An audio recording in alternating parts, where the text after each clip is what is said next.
Good morning, everybody. Thanks for being with us here on The Morning Show. Charity Challenge supports people who want to undertake an incredible adventure while helping to raise money for the charity of their choice. Take a look at just one of their treks tackling the Avenue of the Volcanoes in Ecuador. The most rewarding thing I've ever done.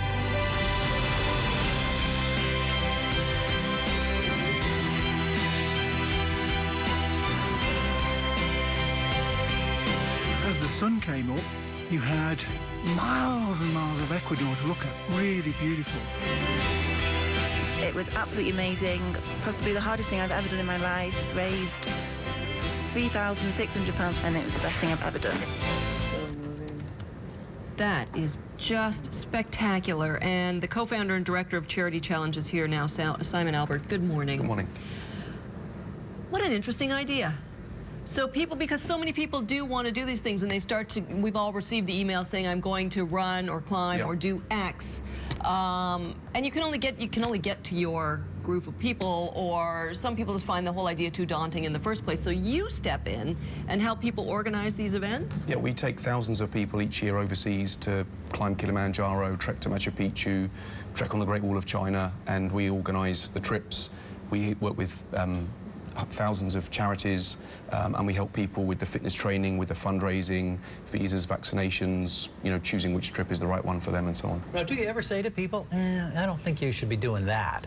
You might want to baby step your way up to whatever. we have three different levels of difficulty. We have challenging, tough, and extreme. Yeah. So we take, thousands of people each year in small groups, but we tell people, you know, you need to push yourself, you need to step outside your comfort zone because you're raising money for charity, but you need to be realistic, obviously, about what is achievable. Are people coming to you with a charity in mind prior to selecting the challenge that they want to do? It's a bit of both. I mean, the majority of people that come to us come through the charities. So we work, for example, in Canada, we've partnered with 30 or so different charities, small, local, provincial, national, international charities.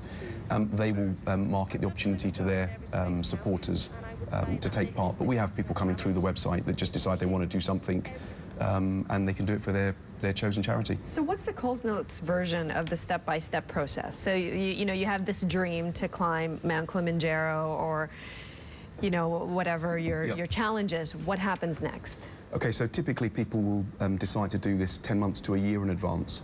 You need to get fit, get in shape for the trip. You need to raise thousands of dollars for your chosen charity. So normally that's the longer kind of process. So people will decide that they want to do something. Either they know what they want to do, whether it's a trek or a bike ride, you know, which is their strength, where they want to go, what level of difficulty, and so on. So, you know, the first place to go would be the website, charitychallenge.ca, see what the trips are, sign up, and then we help people immediately with fundraising ideas, sponsorship forms, fitness training programs, yeah.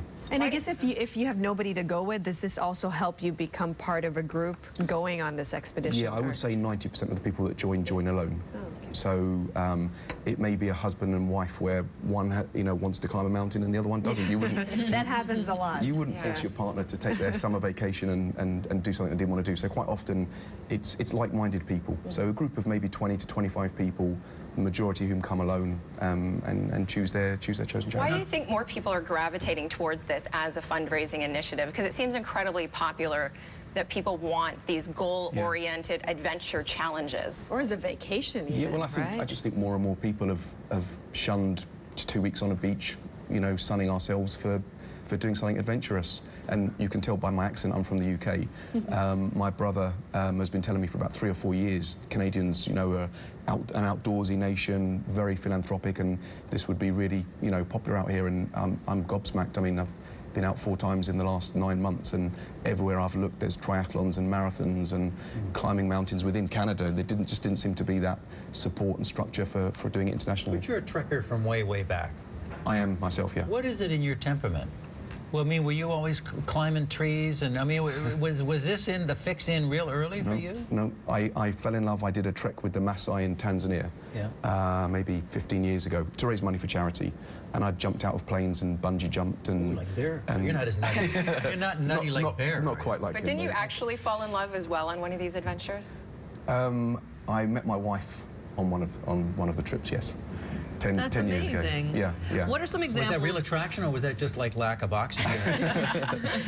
Those women look better, you know. Yeah, Higher altitudes. no comment. What are some of the examples of different, like you said that there are the different levels. Can you give us an example of one of each? Yeah, sure. So a challenging trek, which is the lowest level, but not to be mistaken for, you know, anything less than a challenge, would be the Great Wall of China. So 5 to 6 days of walking, thousands and thousands of steps, up, down, up, down.